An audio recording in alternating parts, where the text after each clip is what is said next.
Pourquoi Toin est la capitale mondiale du chien? Il y avait un compte à rebours. Pourquoi Toin est la capitale mondiale du chien? Ça fait longtemps que se pose la question. On est donc allé voir la SCI au pied du beffroi, puis une ASBL quelques mètres plus loin. Et pour finir, on est allé voir la SPA pour parler d'un sujet qui nous tient très à cœur.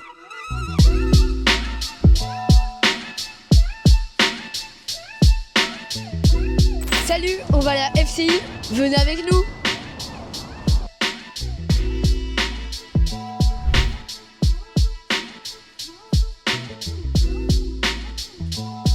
Bonjour, je m'appelle Yves Declercq, je suis le directeur exécutif de la FCI, la Fédération Cynologique Internationale, et je suis ravi de vous accueillir dans les locaux. Soyez les bienvenus. Le rôle de la FCI, c'est de promouvoir le chien à pédigré, donc le chien de pure race. On a un membre par pays, organise des activités dans le monde entier, et le but de ces activités, c'est de sélectionner les meilleurs chiens et les meilleures chiennes pour préserver les races telles qu'elles sont depuis 100, 200, 300 ans en fonction des races. Est-ce que vous pouvez nous expliquer pourquoi Toin est la capitale mondiale du chien? À l'origine, donc, quand la fédération a été créée, en 1911, les bureaux étaient situés à Bruxelles. Et puis dans les années 50, le baron Jean Debien est devenu secrétaire général à l'époque. Et donc le baron Jean Debien a voulu ramener toutes les activités de la FCI ici sur Toin, parce qu'il était, je pense qu'il était bourgmestre de la ville de Toin. Est-ce que ça a changé quelque chose que la capitale mondiale du chien soit Toin? Pour Toin, vraiment, concrètement, c'est difficile de vous le dire. Pour nous, dans le bureau, oui, parce que je suis dans des expositions canines dans le monde entier. J'étais encore en Malaisie il y a 4 jours. Et les gens connaissent. Comment fonctionne la FCI? Eh bien, comme je l'ai dit, on a une centaine de clubs. Donc on a un club par pays. Chaque club émet des pédigrés. Et chacun de ces pays, chacun de ces clubs organise des expositions canines, qui s'appellent des expositions canines internationales, sous le patronage de la FCI. Et donc ça, c'est la grosse activité de la FCI, c'est gérer les résultats d'expositions canines dans le monde. C'est émettre les titres de champion pour les chiens qui ont gagné dans plusieurs expositions. C'est faire beaucoup de traductions parce que tous les documents qu'on reçoit ici arrivent en anglais en général et ils doivent être traduits en français, en espagnol et en allemand. Et alors on gère ici aussi les standards de race. Donc le caniche, c'est une race française. Si la France voulait dire « nous on veut maintenant que les caniches avec 5 pattes soient acceptés et que ce soit reconnu officiellement dans le monde entier », pour que ce soit reconnu dans le monde entier, ça devrait être approuvé chez nous. Et donc si c'est approuvé, ça va passer alors dans nos 100 fédérations, dans nos 100 clubs. Et ça veut dire que les éleveurs dans les 100 pays vont élever des caniches à 5 pattes. Et donc voilà, pour des nouvelles races, c'est un peu le même principe. Si on veut ajouter des couleurs, si on pense que le chien est trop grand, trop gros, on fait attention beaucoup au bien-être animal. Et donc si on estime que des races dérivent jusqu'à qu'elles deviennent hyper grandes, ou hyper grosses, ou hyper trop fines, où elles ont le nez vraiment trop plat et ne savent vraiment plus bien respirer, c'est à nous à intervenir un petit peu en collaboration avec le pays d'origine de la race en question et dire on pense qu'il faudrait faire quelque chose pour la santé de votre race nationale. Et c'est vraiment une partie centrale puisqu'on travaille sur la préservation et la promotion du chien de pure race. Y a-t-il d'autres acteurs du fait que Toin est la capitale mondiale du chien? Oui, on a eu quelques coopérations avec l'Office du tourisme, notamment. Et puis on a l'SBL Toin Capitale Mondiale du Chien, avec qui on a réalisé de nouveau une balade canine et qui est venu ici, là derrière, occuper la cour pour exposer différentes peintures, etc. Super, merci d'avoir répondu à nos questions et bonne journée. Merci beaucoup, bonne continuation à vous. Merci. C'est gentil. Ok, maintenant on sait pourquoi Toin est la capitale mondiale du chien, car la FCI est à Toin. Maintenant, on va aller voir du côté de l'ASBL Toin Capitale Mondiale du Chien pour savoir ce qui est mis en place par rapport à ça. Bonjour, est-ce que vous pouvez vous présenter s'il vous plaît? Oui, voilà, on est les membres de l'ASBL Capitale Mondiale du Chien qui a été créée en décembre 2024. On habite Toin et on essaye de faire bouger un petit peu notre Tudini chéri. Moi je m'appelle Gilles et voilà Cécile et on est 9 à travailler sur différents projets. Ça faisait un moment qu'on cherchait une idée porteuse, pas spécialement nous, plusieurs personnes cherchaient une idée porteuse pour faire un peu connaître Thoin en dehors des frontières, parce que c'est une jolie petite ville, mais elle n'est pas très très connue. Et on cherchait un thème qui pourrait être porteur. Et c'est lors d'une visite d'un musée à Ypres sur le thème du chat qu'on s'est dit, mais nous, on a le chien et on pourrait tout à fait adapter ce concept sur Thoin. Alors, la SBL, elle veut développer des activités autour du thème du chien dans la ville de Thoin et grâce à ces activités, récolter de l'argent. Et grâce à cet argent, il y a 2 projets. Il y a un très grand projet à très long terme, c'est d'essayer de créer à Thoin un musée du chien.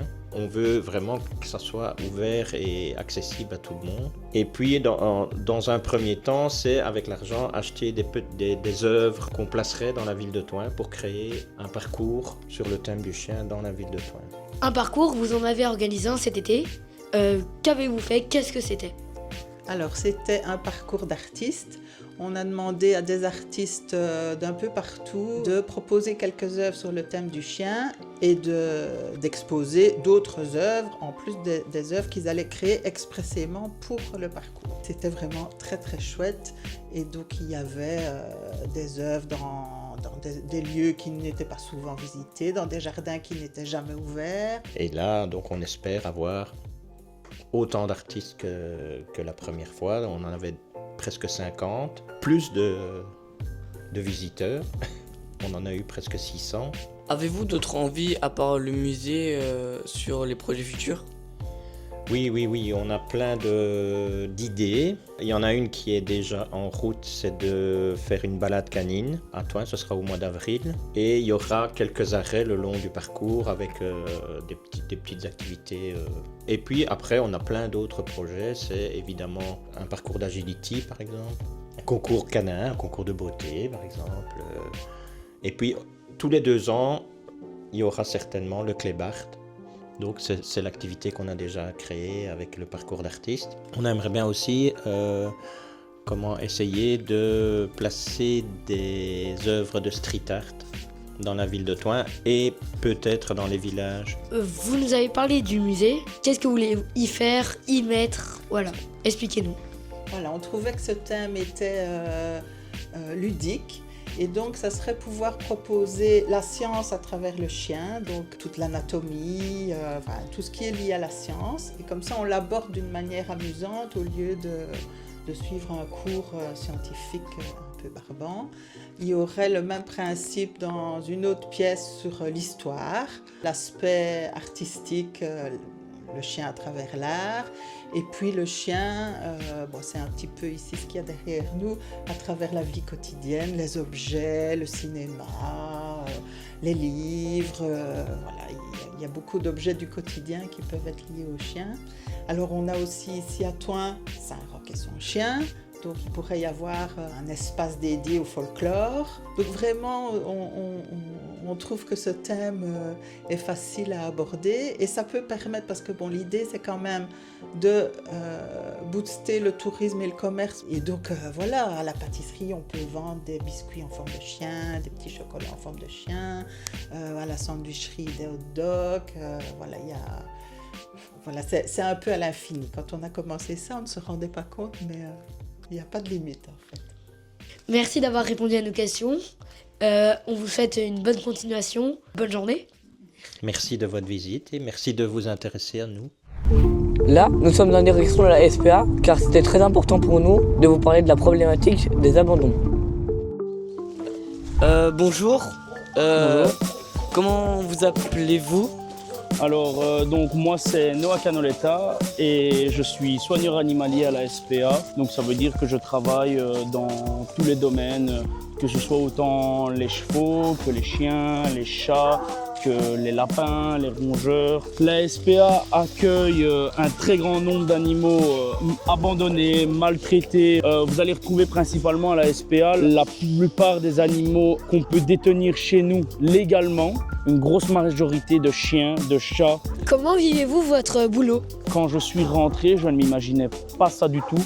Je ne m'imaginais pas que l'humain pouvait être aussi cruel que ça est aussi bon que ça. On peut être très heureux de ne pas rentrer d'animaux pendant quelques jours et alors ça fait de la place dans le refuge. Et puis du jour au lendemain, on a une rentrée d'énormément d'animaux. Moi, j'adore travailler ici. Ça a été une passion depuis très jeune de travailler avec les animaux. Mais après, il faut savoir, avant de rentrer dans un refuge comme ici, c'est qu'il faut avoir le cœur quand même assez bien accroché vis-à-vis des animaux qui rentrent et qui sortent. T'as perdu ta clé de voiture. Oh. Moi, j'ai jeté à la poubelle. Savez-vous reconnaître l'état des animaux, leurs émotions et tout ça quand ils arrivent au refuge?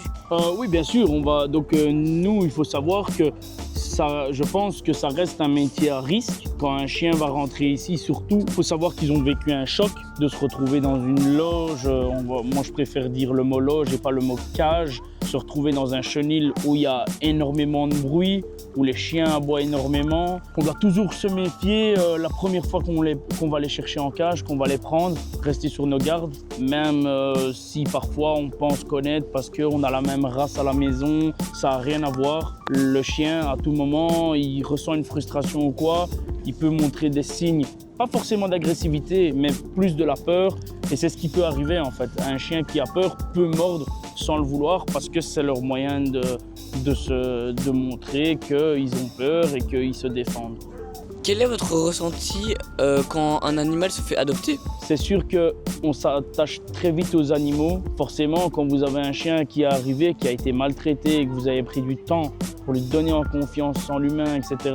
et qu'au final, vous voyez ce chien partir, ça fait un petit pincement au cœur, mais le bon pincement au cœur. Parce que nous, ça ne nous fera jamais mal de voir un animal partir chez quelqu'un. Donc, on vous a parlé de l'adoption. Que se passe-t-il quand l'animal n'est pas adopté? Alors ça, je pense qu'il y a énormément de personnes qui vont penser tout de suite à l'euthanasie, etc. Et je pense, si je ne me trompe pas, c'est pour ça que vous posez la question. Nous, il faut savoir qu'à la SPA, je vais te dire, il n'y a pratiquement aucun chien qui ne sont pas adoptés et qui sont à l'euthanasie. Parce qu'on a Ouch qui est ici, qui est très médiatisé, que les gens connaissent. C'est un chien qui est parti plusieurs fois en famille, ça n'a jamais été. Et pourtant, il est toujours là. Je pense que ça. Je suis arrivé à la SPA qu'il était déjà là. Donc, on va dire que ça fait plus de 5 ans qu'il est au refuge. Et il va rester ici toute sa vie. Quand un chien se fait abandonner, qu'est-ce que ça lui fait à lui? Le chien va sentir une trahison parce qu'on a déjà vu des chiens à l'accueil que les gens viennent vraiment sans scrupule. Voilà, je dépose mon chien parce qu'il urine dans la maison, parce qu'il aboie la journée. Quand on voit le chien qui se retourne vers son maître, au final, c'est son point de repère, c'est sa famille, c'est ses parents. Et là, le chien va se sentir trahi. La plupart du temps, quand il va arriver dans le refuge, le chien va prendre peur et va se mettre en retrait dans sa loge et va de temps en temps grogner, etc. Mais après, avec du temps, au fur et à mesure, le chien va reprendre confiance en l'humain et il pourra retrouver une meilleure famille. Mais je pense que ça reste quand même un traumatisme de perdre un proche. Vous allez voir, 90% du refuge, c'est des staffs et des malinois. Les gens ne se rendent pas compte de ce qu'ils adoptent. Ils adoptent un chiot tout beau, tout mignon, mais c'est des chiens qui, s'ils sont mal éduqués, qui peuvent faire des dégâts comme tous les autres chiens en fait. Et les gens ne pensent pas à ça en prenant ce type de chien-là. À quoi faut-il réfléchir avant d'adopter un chien? Il faut savoir, je pense, avant de venir au refuge, il faut se poser les bonnes questions et de se dire, voilà, est-ce que j'ai le temps de m'occuper de l'animal? Est-ce que j'ai l'argent? Un gros chien, ça mange quand même énormément de croquettes. Si un jour il y a des frais vétérinaires, il faut savoir les assumer aussi. Est-ce que j'ai l'espace? Est-ce que moi, je sais que je suis capable d'avoir un animal, parce que c'est aussi avoir un animal qui vient de refuge, c'est aussi une responsabilité d'un côté, parce qu'il faut avoir des connaissances, il faut s'intéresser. C'est pas un jouet, quoi. C'est pas un jouet, c'est pas un cadeau que vous offrez à Noël, c'est pas un cadeau qu'on met en dessous du sapin. Ça reste une adoption, ça reste quelque chose de responsable et réfléchi. Comment on pourrait vous aider? Une cagnotte, par exemple, en amenant des croquettes?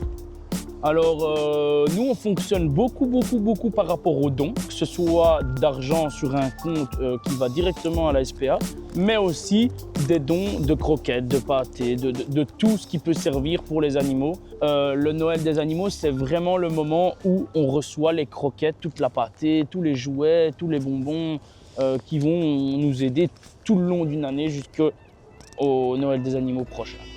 Comme vous avez pu le voir, la SPA a besoin de dons, alors n'hésitez pas. On espère que la vidéo vous aura plu. Abonnez-vous, likez et commentez cette vidéo. À la prochaine!